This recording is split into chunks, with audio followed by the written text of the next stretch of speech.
Sir sir साबडे बोल ना. एक डाऊट होता. हा बोल. भरती जवळ आली आहे आणि 2 टाइम प्रॅक्टिस चालू हा, आहे, बरोबर. त्यामुळे नाही का खूप विकनेस जाणवतोय.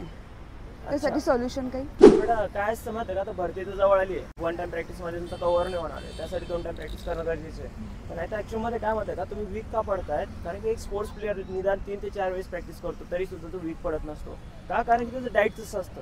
आणि तुमचं काय म्हणताय का, तुम्ही रनिंग करताय भरतीच्या वेळेस काय करतात विद्यार्थी जनरली रनिंग करतात पण डाईट प्लॅन तसं ठेवत नाही. त्यासाठी बघा तुम्हाला कंटिन्युअसली डाईटमध्ये जी कॅल्शियम जास्त भेटणार तुमच्या बॉडीला, प्रोटीन विटॅमिन जास्त भेटणार असे पदार्थ तुम्हाला कंटिन्यू खायचे असतात, तेव्हा तुमचं परफॉर्मन्स चांगलं बेटर निघणार. नाहीतर तुम्ही जर डाईट प्लॅन जर व्यवस्थित ठेवला नाही ना, तुम्ही रनिंगमध्ये वीक पडत जाणार.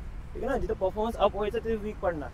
त्यामुळे तुम्ही डाईटवरती फोकस करा. डाईट प्लॅन कसं असणार आहे, त्यामध्ये तुमचं दररोज सकाळी केळी, दूध वगैरे चालू ठेवायचं कंटिन्युअसली. नॉनव्हेज असेल तर अंडे वगैरे खाऊ शकता तुम्ही, काय अडचण नाही. व्हेज तर तुम्ही घरात असलेले शेंगदाणे आणि गुळ सुद्धा कंटिन्यूमध्ये 2-3 वेळेस बरोबर खाऊ शकता.